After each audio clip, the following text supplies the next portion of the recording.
My name's Travis Hartman. I am a graduate student here at the University of Missouri. I've been working with Justin Giles and Austin Federa on a project that was hatched about, I don't know, 6 or 8 months ago. It was actually a year in conception, but we've been working on this all semester, and well, I'll just bring you up to where we're at right now because it hasn't actually reached the full culmination of what we wanted to do just yet. Let me give you a quick overview of what it is, first of all. Basically, we wanted to create a wireless sensor array using sensors that would wirelessly transmit information to a central hub, and that hub then would be able to visually display that data. The case we're working with is using sound sensors to monitor noise pollution, and then create a map, a heat map, if you will, to show you visually where the noise is and where it is not. First, let's talk about data and sort of how that figures into the existing structure of journalism. Basically, this is one way to sort of think about it. Data is always at the beginning, though. You can't, do data journalism without data. Generally, then you will go to a filter stage to sort of analyze it, look at it using, databases and Excel spreadsheets to sort of extract the outliers or the trends from the data. It's a very, very powerful technique that allows you to look at tons and tons of data at a single time and sort of extract what you want to know. Then you can go to visualize it or write a traditional story. There's a number of ways you can implement the data in journalism, but that's just one particular path. Let's talk about our sensors now. How we're taking our sensors and actually integrating it into the existing structure of data journalism. Basically what we're trying to do, and this is an example of an Arduino. This is sort of the heart of our system. Or the open technology that's the heart of our system. It's basically a computer chip on a board with programming capabilities. You plug it in there. This is a battery port. And these are all little ports that you can plug your sensors into. Kind of plug and play. That's kind of the attractive nature of it, is that it's quite simple to use, but it has vast applications to whatever you want to do with it. How it figures into sensor journalism, you use the sensors to log the data, and I'll show you. This is the size of the thing. It's not very big at all. This is a breadboard that you jump wires into and then integrate the sensors with, or you can plug it straight into the board. But you use the sensors to build the data sets that you can then analyze the trends with. Scientists have been doing this for a long time. They're very highly trained, and their equipment costs a lot of money. That's one of the other really attractive things about this is this board is about $30, which is not much for the kind of computing power and capabilities that you have with it. It came out about 2005, I think, is when it was invented, and it's sort of expanded, and they've gone through revisions, and it's gotten better and better, more bang for buck, as it were. And it's got a very, it was adopted first by the sort of early technology adopters, the hobbyists, the computer guys that would take it and modify their stereos with it, or check to see if their mail's been delivered. There's sensors in there, and you can do all kinds of really cool stuff with it. And the information gathered is often very easily integrated into the existing structures of data journalism, which is putting it into spreadsheets and that kind of thing. So it works out very well for our aims. The project Genesis, how it all sort of came about a year ago, I took a CAR class, which is computer assisted reporting. I looked at 311 calls to New York City over a couple years. I was actually looking for Hurricane Sandy information, but ended up seeing that noise was a big problem. And it was consistently one of the highest, most reported things in New York City over every borough.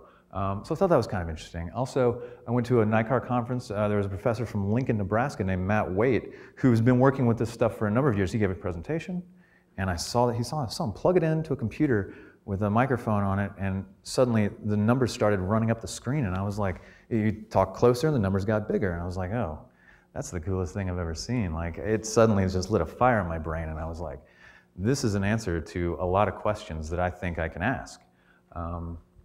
So I also live downtown, and downtown can get noisy. If you've ever been downtown on a Thursday, Friday, or Saturday night, there's a lot of people walking around, and there's bars playing music.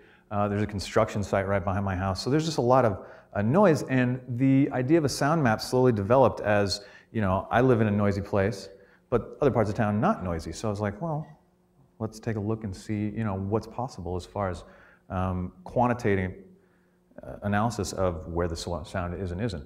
Justin and I talked about this extensively in a number of different fashions at Hacks Hackers, which is a computer science meetup down in the basement of RJI.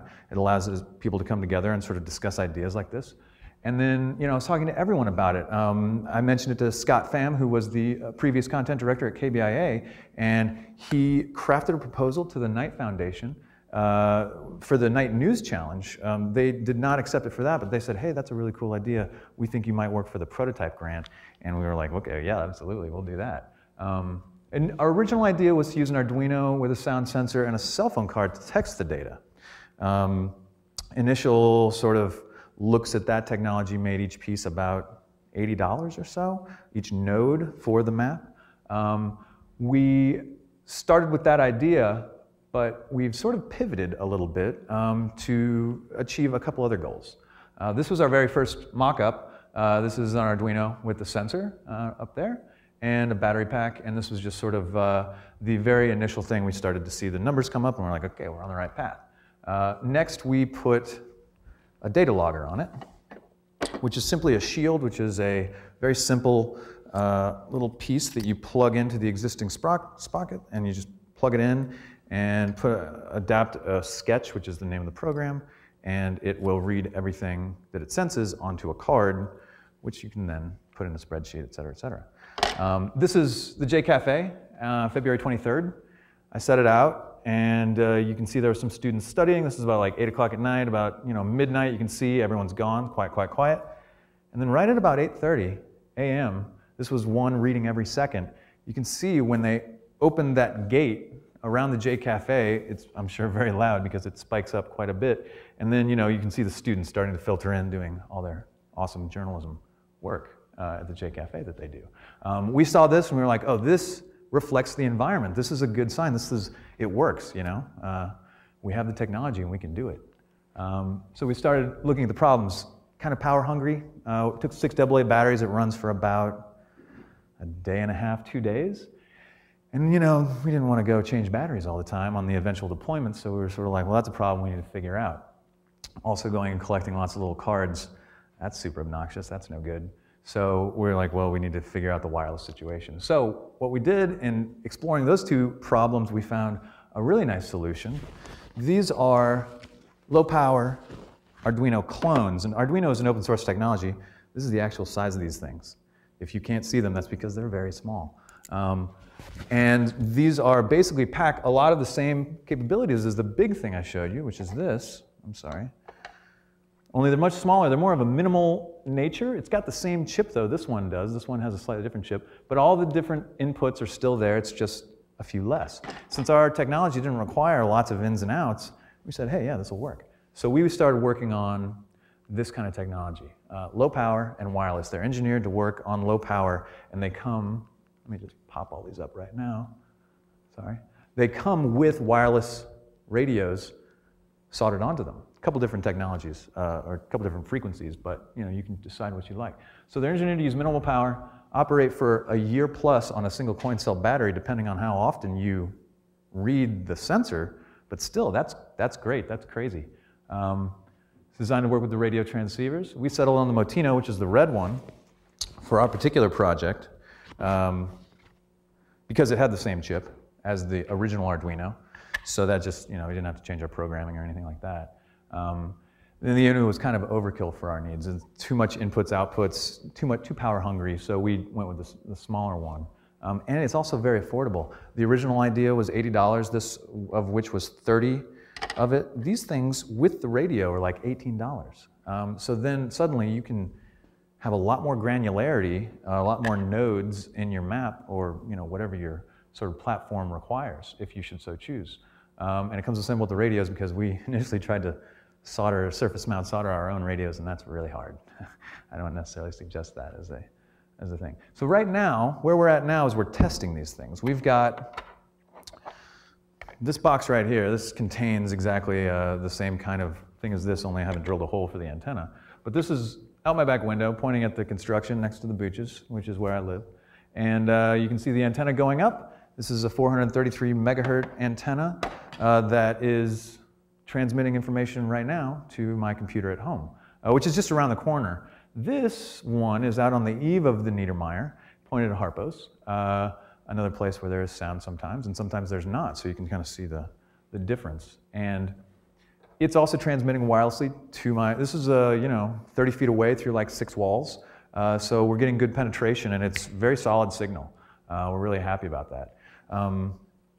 One of the things we sort of decided that this would be really good for is to create, and as we sort of worked through our thing, it was a sort of a wireless platform in which, you can take the same technology and plug any kind of sensor into it. You can do, I actually made a list here because I knew I wasn't going to remember. There's so many different kinds of sensors that you can just buy online, and they're all quite affordable. Whether it's sound, or radiation you can put a Geiger counter on there, you can measure light, motion, distance, pressure, flexibility. You can actually have something, wearable Arduinos that you can measure movement of the human body with. A lot of this stuff is really sort of being used by hobbyists right now, but I see, and we see, a lot of applications to journalism and the way that data is being aggregated, not just from the government, which is the traditional source. I work at NICAR in the university's National Institute of Computer Science Reporting. We distribute millions of records of government information. It's a great source, but what if you want something much more local? What if you're trying to, establish a much more, a smaller data set about a sort of boutique kind of information? This is within the reach of anyone here that knows how to copy and paste, really. And it's not quite that simple, but but that's sort of where we're at right now. We're testing things. We're looking at the feasibility of our wireless system and the distance that we can achieve with it. We're not transmitting very much data at all, so we should be able to get a good amount of distance. We've read reports that you can get up to 1.5 miles off one of these things with a very low bit rate, so that's sort of the direction we're trying to get. Questions? Yes, Roman.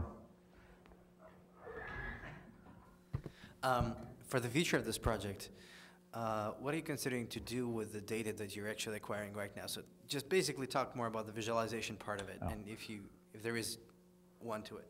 Yeah, I touched a bit on that at the beginning, but I probably didn't hit it hard enough. The original idea was to implement a heat map of the data, sort of, red colors in the streets where it's louder and blue where it's not. And because these, we're looking at transmission rates of about, between 5 and 10 minutes apiece, you're getting pretty regular intervals of the more established sort of soundscape, not necessarily like, a car backfires and you're going to get that, but if you have, a concert in the summer and this, you'll be able to see the sound radiating outwards from that theoretically if you had enough nodes. That's the eventual idea. We are taking the data that's being collected wirelessly, dumping it into databases, and then it's really just a matter of extracting the coefficients and putting it into a mapping solution. Yeah. Well, yeah, thank you. The question was more about what would be the audience for that heat map? Well, I think that's sort of where KBIA comes in, and we have Austin Federa, the content director. Is that right, content director? Yeah. If you want to take that, go ahead. Sure. This is one of those pieces that when you look at it, the journalist's expectations aren't immediately in front of you. It's something that there's a lot of, one of the ways that this can work is it can better inform what are otherwise just sort of guesses. We assume Harpos is loud. How much louder is it than other bars in the area of certain areas of size? That's the sort of the most basic level, is you put numbers to what are otherwise sort of hearsay pieces. The other half of this is that you can actually cross-reference some of this data with other information to either predict events. If something is one of the classic examples is people have used location-based Twitter information to track protest groups in Egypt. Which was one of the early sort of uses of this geotagging API. You can do similar things with sound. We can cross-reference it with crime data. We can look at times of the day when these are more problems than others. The journalistic applications of it's not a primary source the same way that any sort of data is not necessarily your first stop on a story, but it informs better story creation, and we think it'll lead us in new and interesting places with this. said that much better than I ever could. Yeah. And why do you think it's not a primary source? Well, it depends how, it depends what you are looking to do with it, I think. That sound data, and I'm a big fan of the fact that all data needs high amounts of interpolation before you can draw meaningful conclusions from it. Just because an area is loud at a given time lacks context. So it can be a source for beginning things. I think that these projects, especially with other kinds of sensors, do have the ability to generate stories. So water quality, air quality monitors, that sort of thing can inform you of, let's say, a plant that's going beyond its EPA certified level of emissions or something along those lines. I think in this specific application, we're more interested in the technology as a platform. The goal is to do something more than just confirm what our assumptions already are. And those will come with time, if that sort of answers what you're asking. Yeah, that's fine. Travis, can you talk a little bit about the challenges of placing these things? Oh, sure, yeah. There are a number of other technologies that are sort of being floated right now. Citizen journalism, citizen sensor, I think is actually the name of one of them, that has a number of different sensors built in, and sound is one of them. I think uniformity of deployment is a pretty critical aspect of this, in that, you know, if you have one at ground level and one on the top of a 7-story building, you're not going to be getting anywhere close to the same kind of, you know, information, even if they're across the street from each other.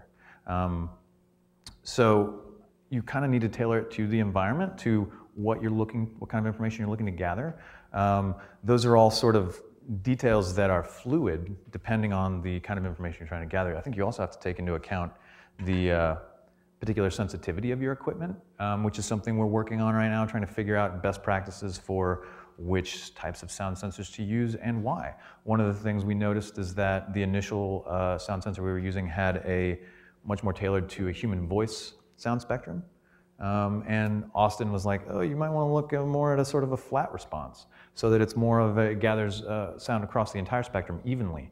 That, you know, and those are the kind of things that, you know, you just have to kind of attack the problem and suss those things out as you work through them.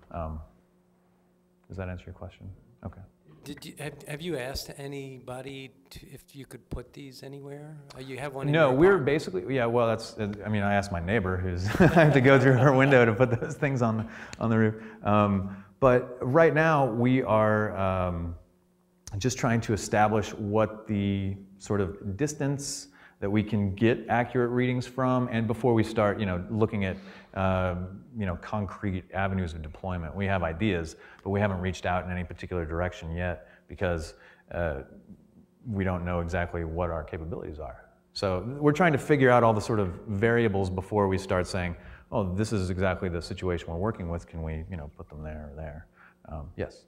Yeah, I was going to say, this is actually one of the last sort of great holes in our data set. There's really no publicly available noise pollution data for anything other than, you know, huge chunks of New York City at any one time. And so this is something that we're not, you know, again, we don't have preconceived notions about how this will necessarily be used, but it's a really useful tool that we think can be deployed in many different ways. Yeah, I think it's a really neat example of sort of harnessing the simple technology that's available off the shelf that you can then, you know, apply creative ingenuity to and start to make the invisible visible.